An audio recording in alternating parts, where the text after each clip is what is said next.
The envelope trembled in her hands. Outside the glass tower, the wind whipped around her thin coat, but it wasn't the cold that made her shiver. It was the decision. Luana Walker stared at the name engraved beside the penthouse door. Edward Grayson. A man she barely knew, offering something she couldn't understand. She raised her hand to the doorbell, paused, and then she pressed it. 2 months ago, Luana Walker was just another face in a crowd. 27, exhausted, invisible. She cleaned classrooms before sunrise and rang up groceries past midnight. Life had never been kind, but now it was cruel. Her mother, Diane, was fading fast.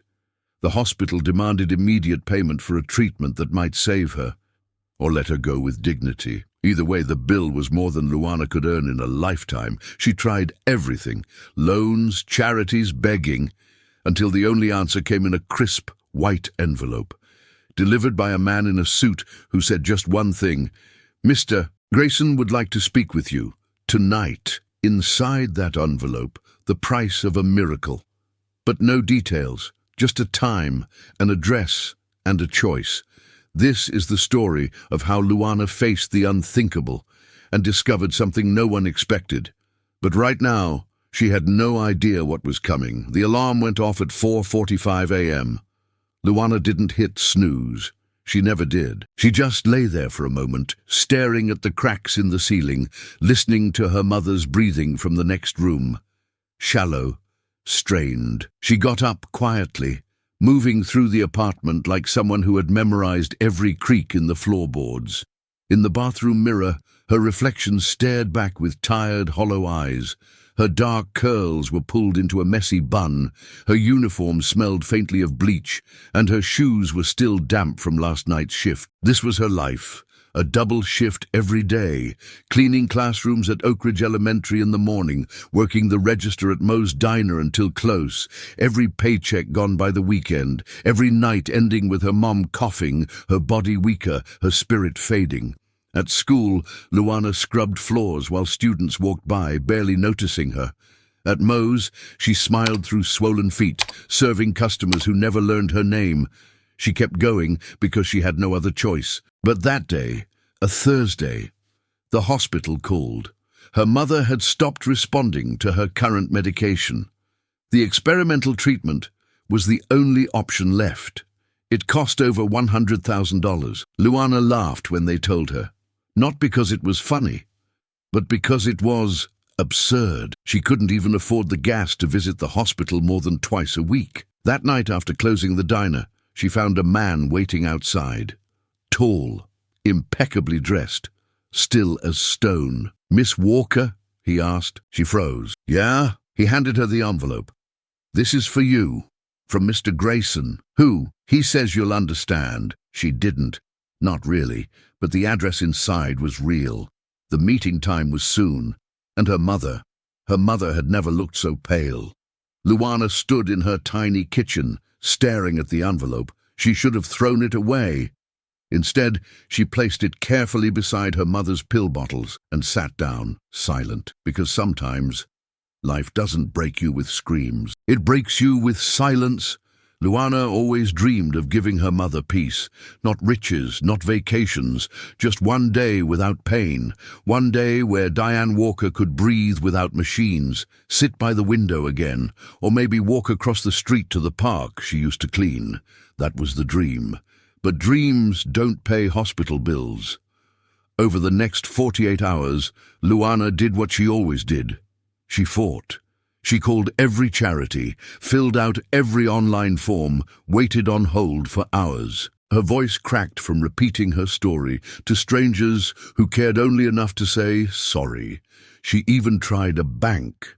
Dressed in her cleanest jeans and her brother's old blazer, she sat across from a loan officer who looked at her like she was wasting his time. "Miss Walker," he said not unkindly, "you make, what, 14,000 a year?" 16, she lied. He sighed. "We can't approve this. You're not a viable risk." She nodded, thanked him, and walked out with dry eyes. But inside, something cracked. That night, back at Moe's, she broke a glass. Not just any glass, a thick old-fashioned tumbler that bounced off the counter and exploded on the floor in front of a customer. "I'm so sorry," she gasped, already kneeling to pick up the shards. The man didn't yell, didn't flinch, just looked at her with eyes that didn't blink. She recognized him instantly. Edward Grayson. He was a legend in the city's business world. The youngest son of a bankrupt industrialist who'd turned family shame into an empire. Real estate, tech, logistics, a cold, brilliant tactician. Why was he at Moe's? "You're Luana," he said quietly, like he'd known her name long before tonight. She blinked, nodding slowly. "Yes. I sent the envelope." She froze. "You've read it?" "Yes. And I haven't decided." Grayson studied her. Not her body, not her face. Her. "Good," he said. "You shouldn't rush decisions like that." He stood to leave, then paused. "I'll be at the address. Tomorrow night. If you come, the offer stands." He placed a $100 bill on the table beside the broken glass. "For the trouble." And then he was gone. Luana stood there, motionless, heart pounding. What kind of man offers a fortune for one night? Without saying why, she went home, sat beside her mother's bed, and watched the rise and fall of each breath like it was borrowed time. The dream was still there, flickering, but it was fading fast. The hospital lights buzzed softly overhead. Luana sat at the edge of her mother's bed, holding Diane's cold hand, counting the seconds between each labored breath. The oxygen hissed, the monitors beeped, and the doctor's words still echoed in her skull. "If we don't start the treatment by Monday, there won't be much left to treat." Monday. 3 days. 3 days to come up with a miracle. She had no one left to call. Her father had disappeared when she was 11. No siblings, no savings. Even the diner had cut her hours. The school said they couldn't promise summer work. She was alone. That night, Luana walked home in the rain. No umbrella, no bus fare, just silence and the whisper of water sliding down her back. Her phone buzzed in her pocket. Unknown number. She didn't answer. She already knew who it was. Back in her apartment, she changed into dry clothes, poured cereal with no milk, and sat at the tiny table. She stared at the contract Edward Grayson's assistant had emailed her. It wasn't complicated. One night. No restrictions. Payment guaranteed. No mention of intimacy, no legal jargon, just expectation. Luana read it twice, then a third time. Then she closed her laptop and cried. Not loud, not messy, just quiet tears, hot and slow, the kind that come from holding everything in for too long. What did it mean to give yourself to someone like that? Was it really different from what she did every day? Giving her time, her back, her soul. For pennies, but this felt different. This was her body, her choice, her boundary. And yet, was it really a choice? She thought of her mother's hands, once so strong, now thin as paper. She thought of the way Diane used to hum while sweeping porches, how she made soup from scraps, how she always believed they'd get through anything, but they weren't getting through this.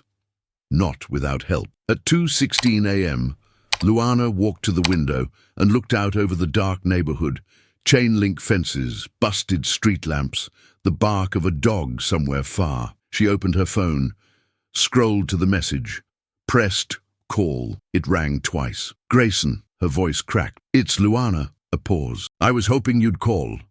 I haven't decided. I just need to know if I say yes, you'll really pay for the treatment. All of it. All of it. No strings afterward." She swallowed hard. "When?" "Tomorrow, 9 p.m. My driver will pick you up." She ended the call, didn't say goodbye, didn't sleep. The next morning she dressed in silence. Not to impress, just to be clean. She chose a black dress from a thrift store, one she'd kept in the back of the closet for interviews that never came. When the car arrived, Diane was asleep. Luana leaned down and kissed her mother's forehead. "I'll fix this," she whispered. Somehow, the ride was quiet. City lights flickered past the window like ghosts. When the car stopped, Luana stepped out and looked up at the tower that reached into the sky like a monument to everything she'd never had. Inside the elevator, she saw her reflection in the gold panels. She didn't look scared. She looked empty. The doors opened to a private floor. She stood in front of the door, heart pounding. Then she pressed the bell. Have you ever felt like life backed you into a corner, like every option came with a price too high to pay? Tell me in the comments. Sometimes your story, your survival, might be the exact thing someone else needs to hear today. The door opened before she could knock a second time. Edward Grayson stood there in a black dress shirt, sleeves rolled just enough to show the tension in his forearms. No tie, no smile. He stepped aside. Luana walked in. The penthouse was silent except for the faint hum of city traffic below. Floor-to-ceiling windows revealed a skyline she'd only seen from bus stops. He gestured toward a table set for two. Candlelight, wine, plates untouched. I thought we could eat first, he said quietly. She sat down, hands folded in her lap. You really don't waste time. He met her eyes. I'm not here to trick you, Luana. She didn't answer. They ate in silence. Or rather, he ate. She picked at the food, stomach tight. Halfway through the meal, she asked, Why me? Edward leaned back. Because you didn't beg, you didn't flirt. You looked me in the eye when you dropped that glass, and apologized like your life depended on it. But you didn't shrink. She stared at him. So, this is curiosity. He tilted his head. It's respect. Twisted, maybe, but real. The honesty caught her off guard. After dinner, he stood. You can still leave. Luana rose slowly, walked to the window, looked out over a world that had never made space for her. Her hand brushed against the glass. Then, without turning around, she spoke, low but firm. I'm here because I'm out of choices, but that doesn't mean I'm not human. She turned to face him. I don't want to be pitied, and I won't be broken. If I give you this night, it's not because I'm nothing. It's because I'm everything to someone who needs me alive and fighting. Edward didn't move, didn't speak. Luana took a deep breath. So if you want to use me, don't. If you want to see me, I'm right here. Something in his expression shifted. Not softened, but cracked. He nodded, just once. And for the first time that night, she felt like she was standing on her own feet again. The morning sun poured through the windows like it didn't care what had happened the night before. Luana woke in a linen-sheeted bed, alone. Her dress was folded neatly on a chair. A note lay on the nightstand. Your mother's treatment has been fully arranged. She'll be admitted this afternoon. E.g., she sat up slowly, expecting nausea or shame or some bone-deep regret. But all she felt was stillness, not peace, not triumph, just stillness. Downstairs, a driver waited silently. He didn't ask questions. She didn't speak. They drove straight to the hospital. At the front desk, the nurse smiled in surprise. Oh, Miss Walker, your mother's new file came in just this morning. Everything's covered. You're in the new wing now, room 418. Luana nodded, stunned. Later that afternoon, as Diane was wheeled into her new private room, Luana stood near the window, hands trembling. It had worked. It really worked. She should have felt relief, but all she could think was, why doesn't it feel like winning? The next few days moved like shadows, slow, quiet, unavoidable. Diane started her first treatment. The doctors were hopeful. Luana returned to work, pretending everything was the same. At the diner, she smiled at customers.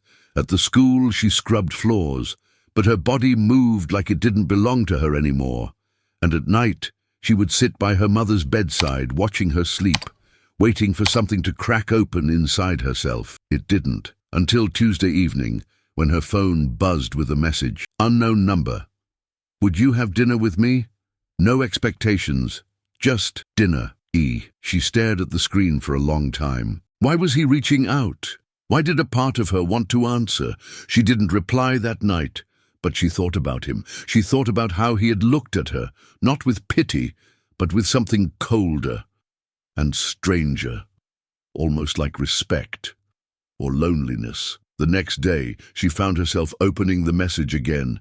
typing, erasing, typing again. Maybe. She hit send, then threw her phone across the bed. Her hands were shaking again. What was happening to her? The restaurant was nothing like the penthouse. Small, quiet, no chandeliers, just candlelight, old jazz, and the faint clatter of dishes behind the kitchen doors.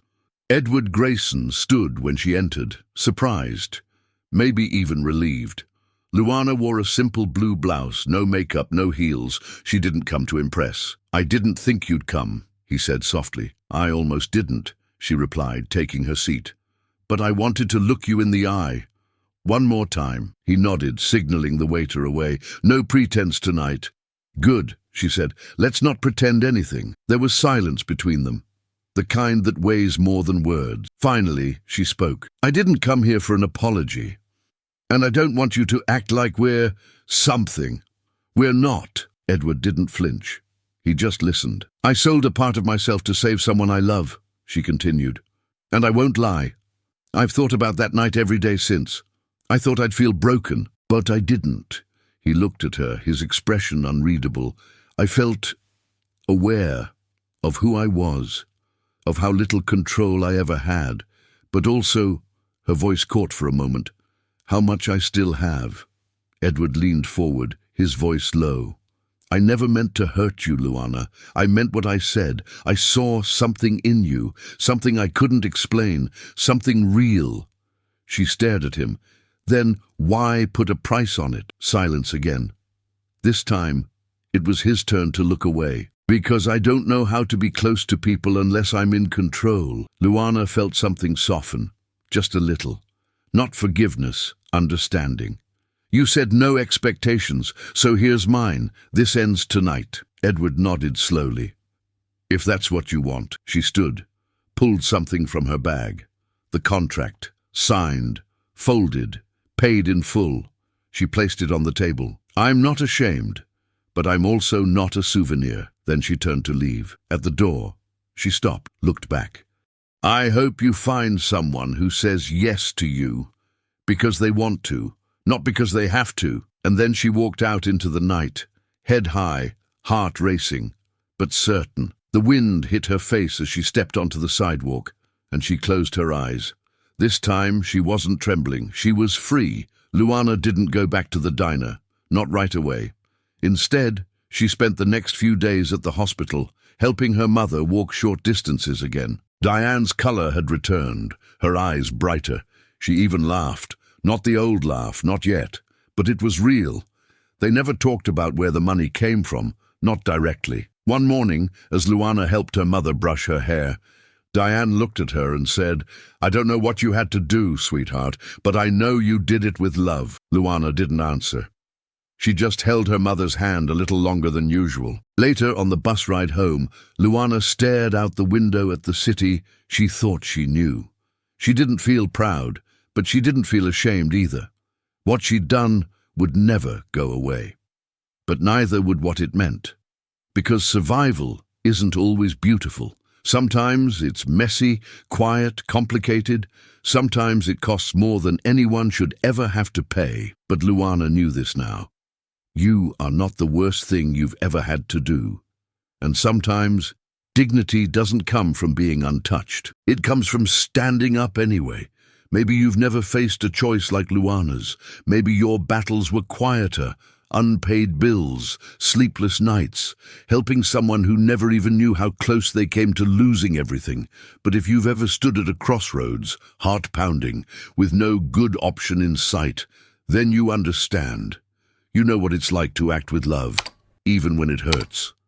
So tell me, have you ever had to carry something alone? Leave your story in the comments. It might be the one thing someone else needs to hear tonight. And if this story moved you, if it made you feel seen, even for a moment, leave a like. And subscribe for more stories that dive deep into what it really means to survive. Because here, we believe in second chances and in the strength it takes just to keep going.